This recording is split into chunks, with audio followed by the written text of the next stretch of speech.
Para tentara, pastor, dan saudara-saudari yang dikasihi di dalam Tuhan. Shalom.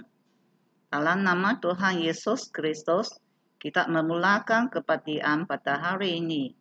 Jemaat Tuhan, mari kita masuk dalam seruan ibadah. Siapkan diri kita di hadirat Tuhan. Doa senyap dan membuat pengakuan dosa.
Untuk pembimbing koran, sebuah lagu, pujilah Allah dengan sorakan keriangan.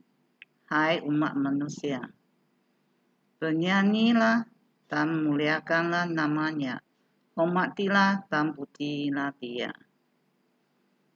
Mari kita sama-sama berdiri, kita menaikkan pujian kepada Tuhan dengan menyanyikan lagu Mujizat Itu Nyata.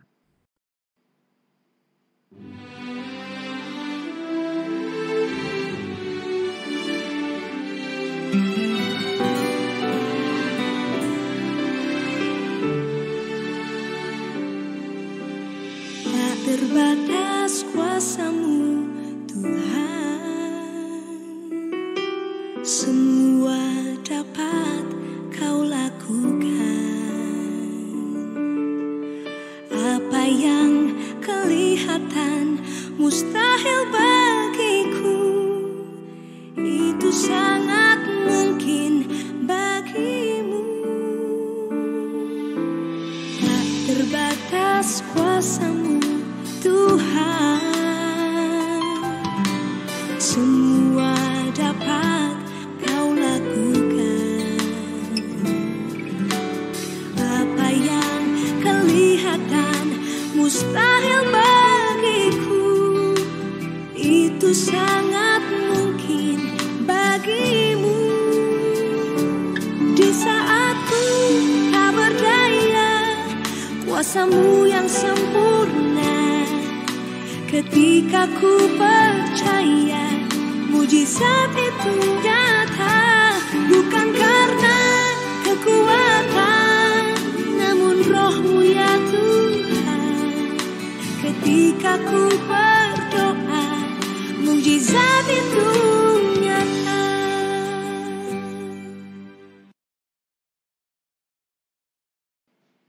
Jemaat Tuhan tetap berdiri, mari kita berdoa. Tuhan yang berkuasa dan bertata di atas surga, kami ingin memuji kemuliaan-Mu. Saat ini kami semua menyatukan hati kami. Kami memohon Tuhan, ampunilah kami atas dosa kami yang kami lakukan secara sengaja maupun tidak sengaja. Dan kami memohon Tuhan putuskan kehidupan kami agar kami layak menerima kebenaran firman-Mu. Tuhan, kami mohon penyertaan-Mu dalam sesi kebaktian pada hari ini. Dari permulaan pertengahan sampai ke penghujung kebaktian. Agar semuanya dijalan dengan lancar. Terima kasih Tuhan. Dalam nama Tuhan Yesus Kristus kami berdoa dan mengucapkan syukur. Amin.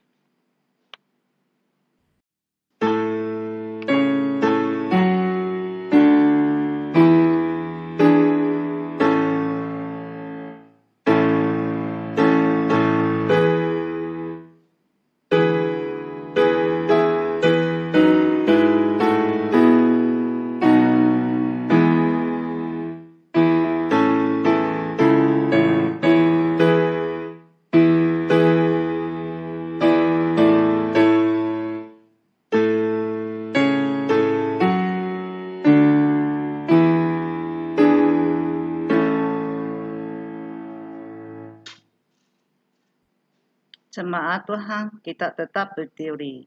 Mari kita sama-sama berdoa dalam doa Tuhan dengan melafazkan doa Bapa kami. Bapa kami yang di surga, dikuduskanlah namamu, datanglah kerajaanmu, jadilah kehendakmu di bumi seperti di surga. Berikanlah kami pada hari ini makanan kami yang secukupnya, dan ampunilah kami akan kesalahan kami, seperti kami juga mengampuni orang yang bersalah kepada kami. Dan janganlah membawa kami ke dalam percobaan, tetapi lepaskanlah kami daripada yang jahat. Kerana Engkaulah yang mempunyai kerajaan dan kuasa dan kemuliaan sampai selama-lamanya. Amin. Jemaat Tuhan, sila tutup semua. Teks upah kita pada hari ini diambil dari Efesus 46 ayat 10 hingga 24. Tema upah kita pada hari ini ialah Ayo bangkitlah askar Kristus. Kita serahkan kepada Pastor Dorothy. Saudara dan saudari yang dikasihi Tuhan, Shalom. Kita bersyukur kepada Tuhan kerana penyertaan-Nya bersama dengan kita dalam minggu ini. Nah, agar kita dapat bertemu kembali untuk beribadah. Mari kita bersatu dalam doa. Tuhan yang berkuasa dan bertata di atas syurga, terima kasih atas penyertaan-Mu. Kami dapat berkumpul untuk mendengar firman-Mu.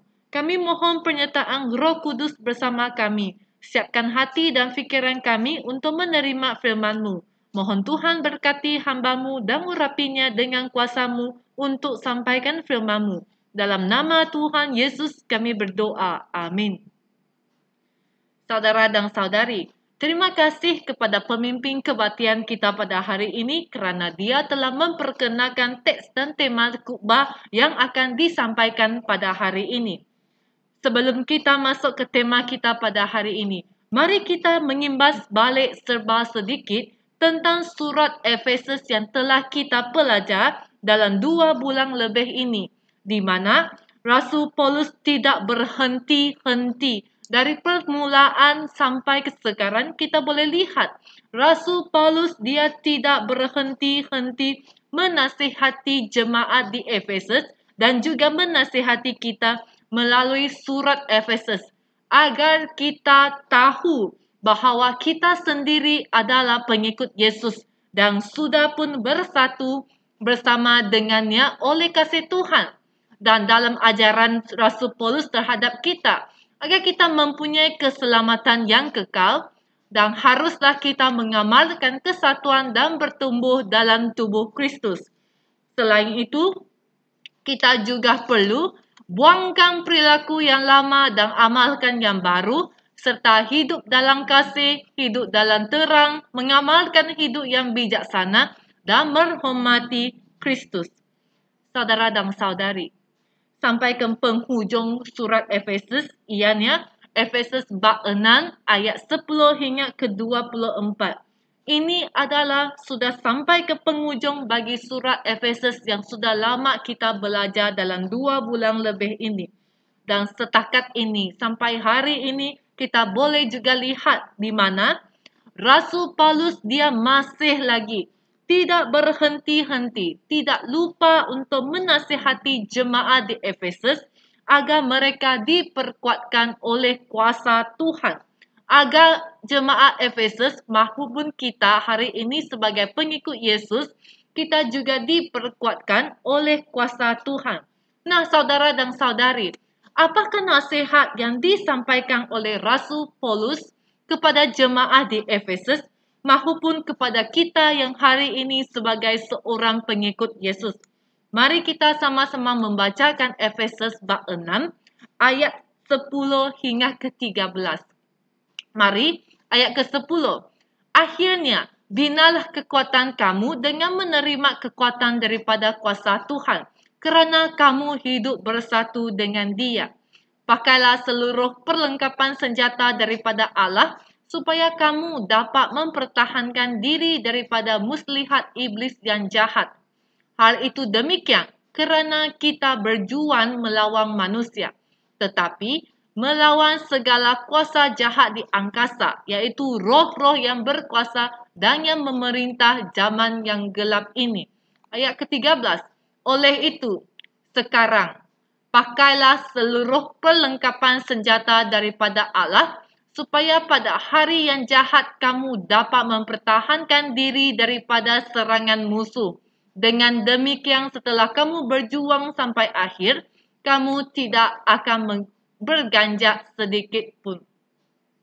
Saudara dan saudari, apabila kita lihat nasihat dari Paulus dia menasihati kita agar kita dapat membina kekuatan kita dengan menerima kekuatan daripada kuasa Tuhan dan hidup bersatu dengan Tuhan.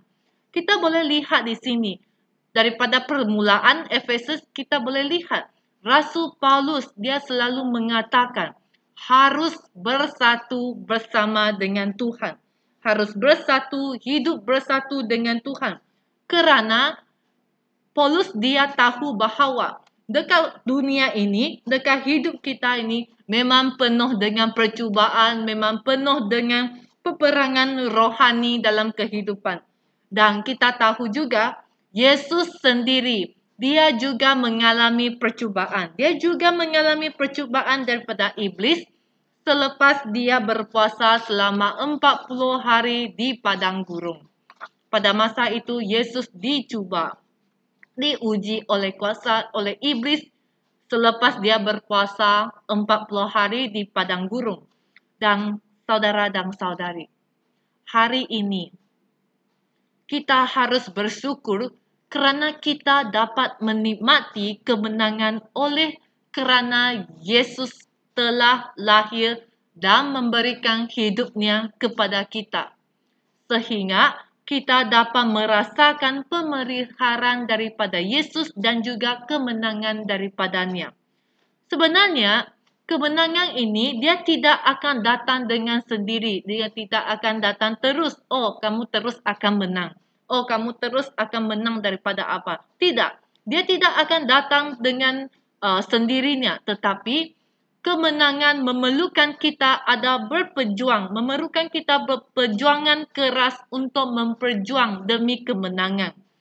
Sebagai contohnya, kita memperjuang demi kebenaran untuk disempurnakan oleh kasih Tuhan. Kita harus harus berjuang untuk mendapat kemenangan. Dalam perjuangan ini, kita harus hasilkan, kita harus bekerja keras untuk mendapat kemenangan. Sebagai contohnya, apabila kita membaca dan merenungkan firman Tuhan, kita harus berjuang untuk membaca dan merenung firman Tuhan. Apakah perjuangan kita? Kita harus meluangkan masa, kita harus meluangkan waktu kita untuk berdoa, untuk membaca firman Tuhan. Itu juga satu perjuangan kita untuk demi kebenaran dan juga untuk disempurnakan oleh kasih Tuhan. Selain itu, kita juga harus berjuang. Apalagi yang harus kita berjuang lagi? Kita harus berjuang dan meluangkan masa kita untuk mendampingi dan datang ke hadirat Tuhan. Ini juga satu perjuangan dalam kehidupan kerohanian kita. Kerana tanpa pengorbanan ataupun perjuangan tidak akan ada hasil. Jika kita Jika kita tidak berjuang untuk mendampingi Tuhan, untuk merenungkan firman Tuhan, kita tidak dapat memahami firman Tuhan yang akan mengatakan dengan kita. Oleh itu, dalam kehidupan kerohanian kita juga satu perjuangan supaya kita dapat mengalami Tuhan dalam kehidupan kita melalui firman Dia, melalui doa kita terhadapnya. Oleh itu, saudara dan saudari, saya suka satu peribahasa, bahasa Iban, dan ini juga dikenali oleh seluruh bangsa di Malaysia. Ianya, saya tentu kita tahu peribahasa ini. Age hidup, age ngelabang. Ini adalah satu peribahasa bahasa Iban. Oleh itu, hari ini kita sebagai seorang pengikut Kristus maupun askar Kristus, kita juga perlu age hidup, age ngelabang. Ngelabang nama. Ngelaban tegal nama. Ngelaban untuk kebenaran maupun firman Tuhan. Hari ini kita sebagai pengikut Yesus dan juga kita sebagai askar Kristus, kita harus ngelabang untuk kebenaran, untuk firman Tuhan. Dan ini baru kita punya iman, kita punya semuanya dapat diteguhkan. Dan bagaimanakah caranya untuk kita ngelabang? Tidak patut kita cuma, saya kuat, saya mau ngelaban. Tidak, kita perlu lagi bersiap sedia. Kita perlu lagi diperlengkapi. Sebagai contoh, askar, mereka juga ada dilatih, mereka juga ada sesi latihan dan sebagainya. Oleh itu, sebagai pengikut Kristus dan juga askar Kristus, kita juga harus diperlengkapi sebelum kita pergi ngelaban. Kita juga harus diperlengkapi sebelum kita ngelaban. Oleh itu, apakah caranya? Dan di sini kita boleh lihat daripada ayat 11 hingga ke-12, Rasul Paulus mengatakan, haruslah kita pakai seluruh perlengkapan senjata daripada Allah, supaya kita dapat mempertahankan diri daripada muslihat iblis yang jahat. Kerana kita bukan berjuang melawan manusia, tetapi kita melawan segala kuasa jahat di angkasa, yaitu roh-roh yang berkuasa dan yang memerintah zaman yang gelap ini. Hari ini kita ngelaban. Ngelaban bukan ngelaban manusia. Kita ngelaban. Kita lawan. Siapakah yang kita lawan? Siapakah orang yang kita harus lawan? Ialah segala kuasa jahat di angkasa ini. Oleh itu, saudara dan saudari, dengan demikianlah kita harus bangkitlah askar Kristus. Semua kita adalah askar Kristus hari ini. Kerana kita sudah menerima Yesus dan sudah percaya kepada Yesus. Oleh itu, bangkitlah askar Kristus. Kerana Tuhan telah memperlengkapi kita dengan seluruh perlengkapan senjata Allah untuk menjadi prajurit yang tangguh dan kuat, agar kita menjadi pemenang di dalam Tuhan dan oleh kuasa-Nya. Oleh itu, dengan sedemikian, setelah kamu berjuang sampai akhir, kamu tidak akan berganjak sedikit pun. Oleh itu, dengan adanya kuasa Tuhan beserta dengan kita dapat berjuang sampai akhir dan tidak akan berganjak sedikit pun. Saudara dan saudari, apakah perlengkapan senjata daripada Allah yang harus kita pakai? Yang harus kita pakai untuk melawan dengan kuasa-kuasa roh jahat ini? Mari kita sama-sama membacakan Efesus bab 6 ayat 14 hingga ke-20. Ayat 14. Oleh itu, kamu harus bersiap sedia. Gunakanlah ajaran benar tentang Allah sebagai tali pinggang dan ketulusan sebagai perisai dada. Hendaklah kesediaan untuk mengisytiharkan berita baik yang membawa kesejahteraan menjadi seperti kasutmu. Hendaklah kamu sentiasa gunakan kepercayaan kamu kepada Allah sebagai perisai di tangan. Dengannya kamu dapat memadamkan semua anak panah berapi daripada si jahat. Ayat ke-17.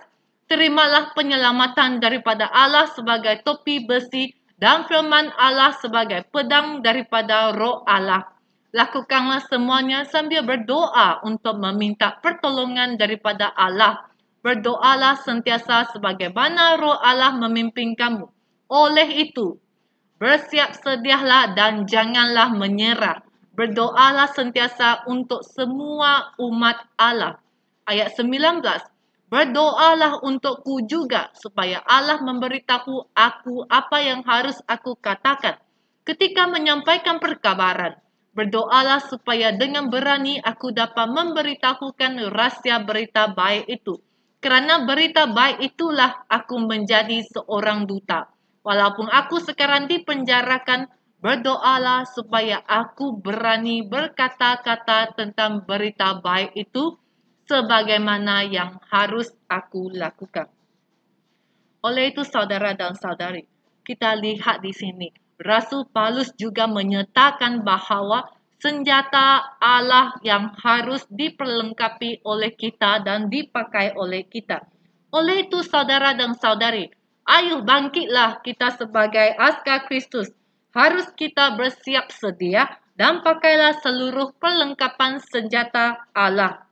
Sebenarnya dalam teks bab 6 ayat ke-14 hingga 20 ini terdapat 7 senjata Allah yang harus dipakai oleh kita. Apakah senjata Allah yang harus dipakai oleh kita? Yang pertama, gunakanlah ajaran benar tentang Allah sebagai tali pinggang. Saudara dan saudari, di sini ini kerana hanya ajaran benar yang dapat mengiringi kita menuju ke jalan yang benar. Hanya ajaran benar yang dapat mengiringi kita menuju ke jalan yang benar dan juga membebaskan kita dari dosa serta boleh mengkuduskan kita dan mengkuduskan kehidupan kita agar kita dapat disempurnakan oleh kasih Tuhan. Dan hanya ajaran benar boleh menguatkan kita supaya kita dapat tetapkan hati berdedikasi untuk mempercayai Tuhan. Ini adalah senjata Allah yang pertama harus kita pakai. Yang kedua, menjadikan ketulusan sebagai perisai dada. Sebenarnya saudara dan saudari, perisai dada ini adalah untuk melindungi kita, terlebih lagi untuk melindungi hati kita. Untuk melindungi hati kita supaya dapat mengelakkan hati kita dicederakan. Kita perlu juga jaga hati kita kerana hati kita ini akan mempengaruhi pemikiran serta tingkah laku kita. Apakah yang hati kamu ada, ya terus akan mempengaruhi pemikiran dan juga tingkah laku kita. Seperti di mana Amsal bab 4 ayat 23 mengatakan, berhati-hatilah tentang apa yang kamu fikirkan kerana pemikiranmu menentukan hidupmu. Kerana pemikiranmu akan menentukan hidupmu. Oleh itu saudara dan saudari, jaga hati kita, menjadikan ketulusan sebagai perisai dada agar pemikiran dan tingkah laku kita tulus di hadapan Tuhan yang suci. Nah, yang ketiga, hendaklah kesediaan untuk mengisytiharkan berita baik yang membawa kesejahteraan menjadi seperti kasutmu. Berita baik ini adalah firman Tuhan dan Yesus adalah firman menjadi manusia. Kedatangan Yesus ke dunia ini adalah untuk membawa kesejahteraan kepada seluruh bangsa. Seperti mana yang dinyatakan dalam Lukas bab 2 ayat ke-14 berbunyi sedemikian. Termulialah Allah di langit yang tertinggi dan di atas bumi. Sejahteralah manusia yang menyenangkan hatinya. Apabila Yesus dilahirkan, semua para malaikat mereka meningkatkan kepujian ini kepada Tuhan dan mengatakan, termulialah Allah di langit yang tertinggi dan di atas bumi. Sejahteralah manusia yang menyenangkan hatinya. Ini telah bermaksud Yesus datang untuk membawa kesejahteraan kepada kita. Dan hari ini kita sebagai askar Kristus, kita haruslah menjadikan kesejahteraan ini seperti kasut yang membawa kita ke mana-mana. Kita memakaikan kesejahteraan agar kehidupan kita mempunyai kesejahteraan. Oleh itu saudara dan saudari, ternyatalah dalam kehidupan kita, kita harus dilengkapi dengan senjata Allah. Dan keempat, hendaklah kamu sentiasa gunakan kepercayaan kamu kepada Allah sebagai perisai di tangan. Nah, saudara dan saudari, dengannya kamu dapat memadamkan semua anak panah berapi daripada si jahat. Kerana hari ini kita berjuang bukan untuk melawan manusia. Ternyata dalam teks firman pada hari ini, kita adalah melawan segala kuasa jahat di angkasa, yaitu roh-roh yang berkuasa dan yang memerintah zaman yang gelap ini. Hari ini harus kita ada sebagai lampu, sebagai terang dalam kehidupan, agar kita dapat melawan segala kuasa yang memerintah dalam zaman yang gelap ini. Oleh itu, saudara dan saudari, kita harus percaya kepada Yesus kerana Yesus sudah bangkit dari kematian. Dia sudah menang dunia ini. Dengan kepercayaan kita terhadapnya, kita berkuasa untuk melawan segala kuasa jahat. Memang dengan kekuatan kita sendiri, kita tidak dapat lakukan. Tetapi Yesus telah memberi, kita harus dibina agar kita menerima kekuasaan daripada Tuhan untuk melawan segala kuasa jahat. Dan kelima, terimalah penyelamatan daripada Allah sebagai topi besi. Saudara dan saudari, seperti mana kita bawa motor. Apabila kamu bawa motor, kamu mesti ada pakai topi keledar motosikal. Kamu mesti ada untuk melindungi kepala kita.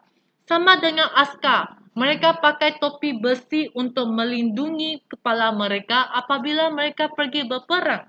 Dan ini bermaksud kita harus menjadikan penyelamatan seperti topi besi dalam kehidupan kita. Oleh itu, seperti Rasul Paulus suka mengatakan, oleh itu, dan hari ini, oleh itu, haruslah menerima penyelamatan daripada Allah kerana penyelamatan itu adalah terutama dan ketua dalam kehidupan kita. Hanya dengan penyelamatan daripada Allah, kita dapat memiliki kehidupan yang kekal. Oleh itu, saudara dan saudari, percayalah kepada Yesus, lengkapilah dengan senjata Allah, agar kita diperlengkapi dan kita boleh berjuang. Kita berjuang demi kebenaran, demi firman Tuhan. Nah, dan keenam, firman Allah sebagai pedang daripada roh Allah.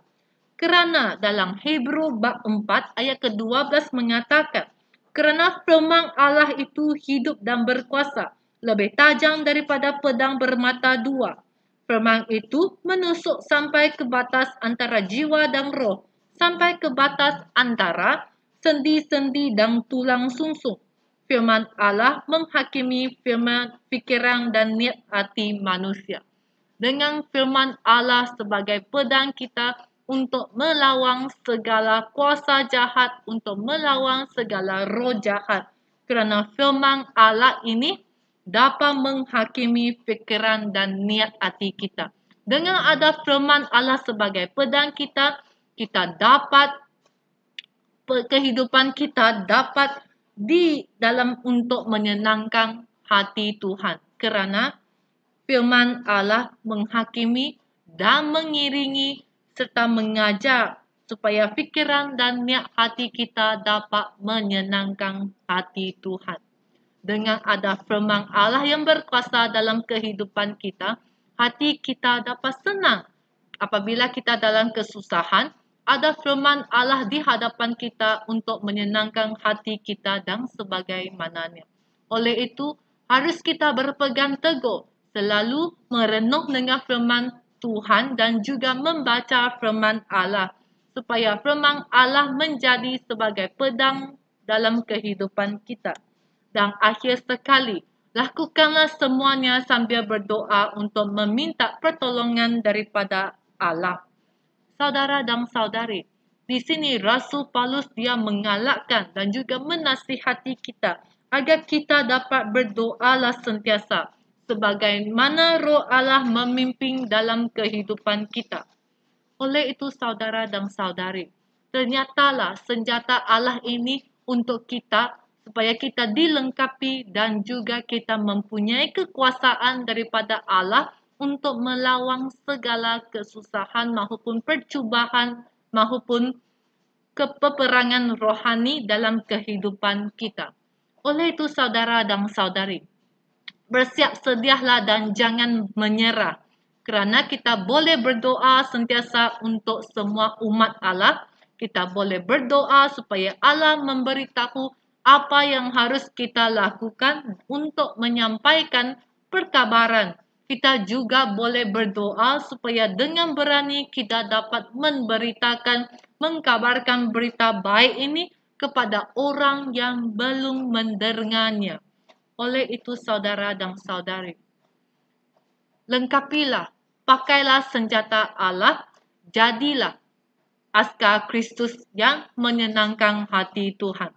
Nah saudara dan saudari, orang yang percaya kepada Yesus maupun pengikut Yesus perlu menyadarkan dirinya tentang panggilan kita. Panggilan kita untuk masuk dalam peperangan rohani dan melawan segala macam pengaruh iblis sebagai orang yang sudah menerima penebusan dan keselamatan daripada Kristus. Kita dipanggil sebagai askar, kita dipanggil sebagai pengikut Yesus. Tentu kehidupan kita akan ada percubaan, ada terlibat dalam peperangan rohani. Dan di sini kita harus diperkuatkan. Di sini setidaknya orang yang percaya harus hidup sebagaimana hidup sebagai umat Allah sejati dan kekudusan dengan senjata Allah dan dilengkapi dengannya. Memang proses ini sangat berlangsung terus-menerus. Dia tidak akan berhenti. Dalam berlangsung terus-menerus, kita juga dapat bertumbuh. Oleh kerana itulah orang beriman, kita harus membutuhkan segala kelengkapan rohani dari Allah dan bersama Allah kita melawan dengan kuasa iblis maupun kuasa roh jahat. Dengan bersama dengan Allah, kita mempunyai kekuatan untuk melawan segala kuasa jahat untuk mengalahkan iblis. Saudara dan saudari, di sini Rasul Paulus telah menasihati kita agar kita diperlengkapi, kita kuat, kita menjadi askar Kristus. Kita agak hidup, agak ngelaban ketegal kebenaran. Oleh itu, kita lihat Paulus dia bertungkus lumus untuk menasihati. Dan juga selepas Paulus menasihati agar kita sebagai seorang askar Kristus yang menyenangkan hati Tuhan, kita diperlengkap dengan senjata Allah, manakala Efesus bab 6 ayat 21 hingga 24 sudah menjadi merupakan salam terakhir Rasul Paulus kepada jemaah Efesus. Apakah salam terakhir daripada Rasul Paulus? Mari kita sama-sama membacakan Efesus bab 6 ayat 21 hingga ke 24. Tikhikus, saudara yang kita kasihi dan hamba yang setia dalam pekerjaan Tuhan, akan memberitahu kamu segala sesuatu tentang aku, supaya kamu mengetahui keadaanku. Itulah sebabnya aku mengutus dia kepada kamu untuk memberitahu kamu keadaan kami semua, supaya kamu berbesar hati. Semoga Allah Bapa dan Tuhan Yesus Kristus menolong semua orang Kristian hidup rukun, saling mengasihi dan tetap percaya kepada Kristus. Semoga Allah memberkati semua orang yang mengasihi Tuhan kita Yesus Kristus dengan kasih yang tidak kunjung padam. Saudara dan saudari, Paulus dia bukan setakat menasihati jemaah Efesus, dia juga menyampaikan doa, menyampaikan berkat dia kepada mereka. Dalam tulisan akhirnya, jemaah Efesus mungkin mereka merasakan bahawa kesedihan setelah Rasul Paulus dipenjara. Untuk itulah Paulus dia sendiri dipenjarakan, tetapi dia tetap mengirimkan rakan setianya yaitu Tikhikus untuk menyampaikan kepada jemaat Efesus bahawa Paulus dia dipenjarakan sebenarnya bukan membuat jahat, tetapi sebenarnya dia dipenjarakan demi kebenaran. Oleh itu, dia menyuruh Tikhikus menceritakan bahawa Injil Tuhan dan keadaannya kepada jemaat di Efesus untuk mereka dapat senang, untuk mereka tahu bahawa keadaan Paulus sekarang. Nah, saudara dan saudari, kita ada duka cita kerana dunia membenci kita. Kerana kita selalu melakukan benda yang bukan keinginan, tidak mengikut keinginan dunia. Jika kita mendapatkan damai sejahtera yang dari Yesus, pasti ada kepuasan yang sejati. Walaupun dunia membenci kita, tetapi kita tidak ada damai sejahtera yang diberikan daripada Yesus kepada kita. Dan inilah dapat memuaskan jiwa kita dan menyenangkan kita, menyenangkan hati kita. Oleh itu, saudara dan saudari, damai sejahtera yang kekal itu memang hanya daripada Yesus Kristus, daripada Bapa di syurga kita, yang terdapat di dalamnya Tuhan Yesus Kristus. Dan di sini kita boleh lihat, Paulus dia bukan setakat menasihati, dia juga berdoa untuk mereka dan mengatakan kepada mereka, semoga Allah Bapa dan Tuhan Yesus Kristus menolong semua orang Kristian hidup rukun, saling mengasihi dan tetap percaya kepada Kristus. Semoga Allah memberkati semua orang yang mengasihi Tuhan kita Yesus Kristus dengan kasih yang tidak kunjung padam. Marilah kita lihat di sini, saudara dan saudari. Apakah doa yang disampaikan oleh Rasul Paulus? Dia tidak melarikan dengan tema saling mengasihi, kasih Yesus Kristus. Apa yang kita boleh lakukan adalah mengasihi kerana Tuhan terlebih dahulu mengasihi kita. Dengan kita mengasihi Tuhan, dengan kita mengasihi sesama sendiri, sesama keluarga kita, baru kita dapat mendapat damai kesejahteraan dalam kehidupan kita. Saudara dan saudari, memang kehidupan kita merupakan satu perjuangan iman.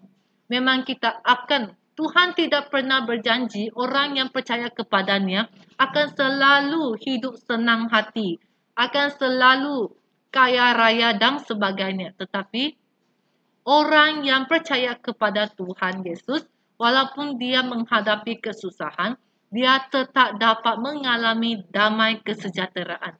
Ini adalah janji Yesus kepada kita, kepada semua pengikutnya, kepada askar Kristus dan kepada kita semua. Oleh itu, sebab itulah Tuhan mendidik kita untuk tetap percaya kepadanya, kerana Tuhan sendiri telah mengalahkan dunia dan selalu memberikan kemenangan kepada kita di saat kita menderita, di saat kita duka cita kerana dunia ini. Oleh itu, saudara dan saudari, kita sudah tahu kuasa kita daripada Tuhan. Kita sudah tahu senjata Allah yang harus kita pakai untuk melawan dunia ini. Dan kita juga menerima doa yang disampaikan oleh Rasul Paulus kepada kita. Oleh itu, ayo bangkitlah askar Kristus. Pakailah perlengkapan senjata Allah, age hidup, age ngelabang demi kebenaran Yesus. Semoga Tuhan memberkati kita semua. Jemaat Tuhan, sila berdiri semua. Mari kita berdoa dalam doa iman rasuli untuk menekukkan kepercayaan kita dalam iman.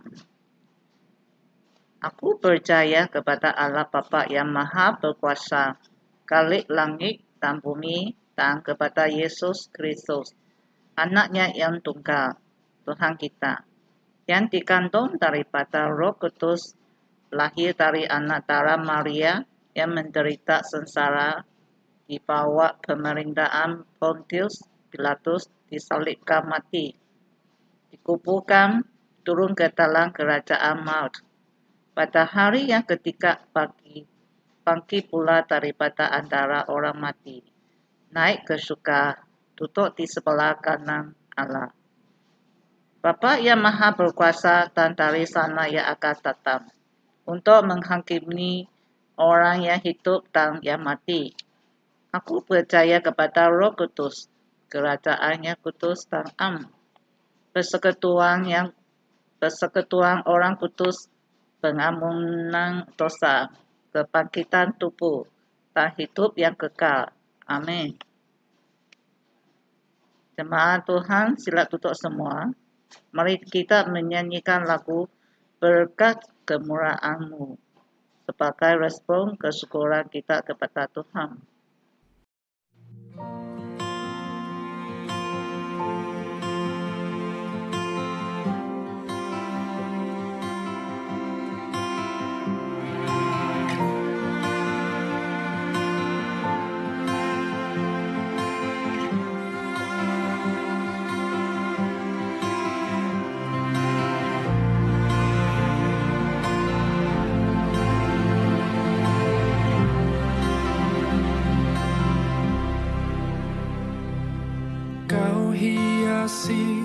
Kehidupanku dengan kemurahan-Mu,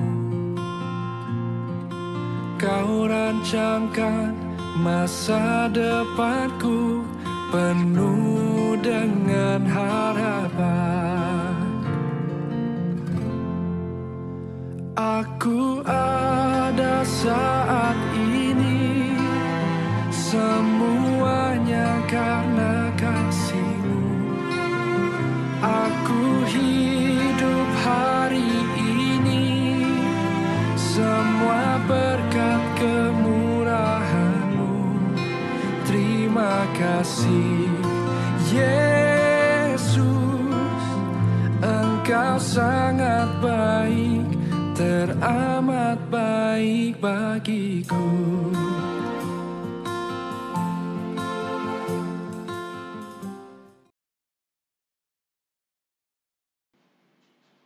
Jemaat Tuhan, sila berdiri semua. Mari kita naikkan pujian doxologi.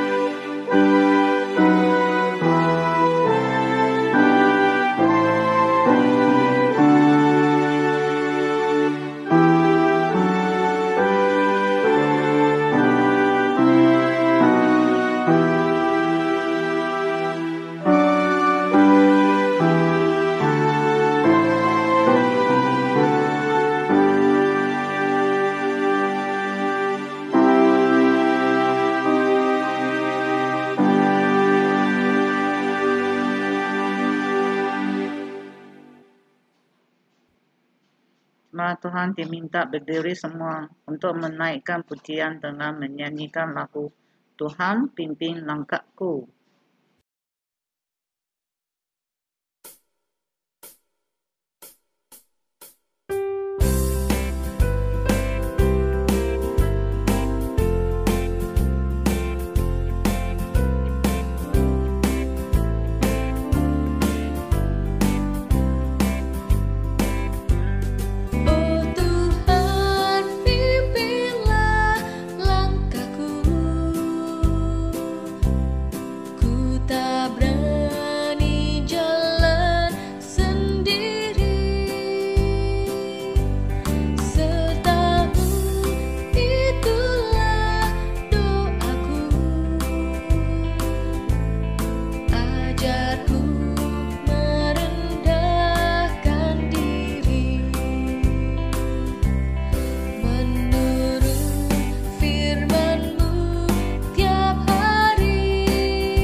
Jemaat Tuhan tetap berdiri semua. Mari kita jemput Pastor Dorothy untuk menyampaikan doa berkat dari Tuhan. Mari kita sama-sama berdoa. Ya Allah Bapa kami yang mulia dan dipuji seluruh bangsa. Terima kasih buat kasih setia dan penyertaan-Mu sepanjang ibadah kami pada hari ini. Agar semuanya dijalankan dengan baik dan lancar. Sertai terus Tuhan agar kami selalu rindu dengan persekutuan bersama-Mu.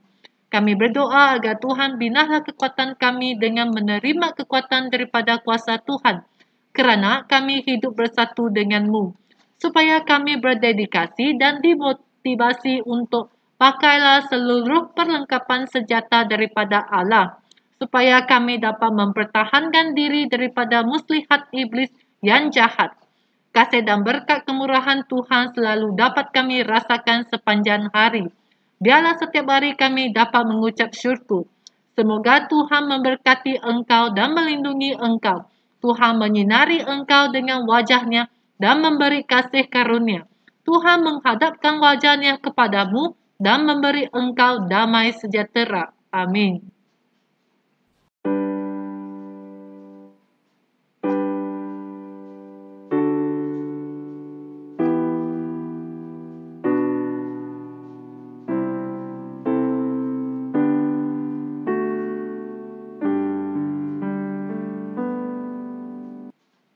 Jemaat Tuhan, sila duduk semua. Sekarang kita masuk ke ruang saat teduh, doa senyap. Semoga Tuhan memberkati kita semua.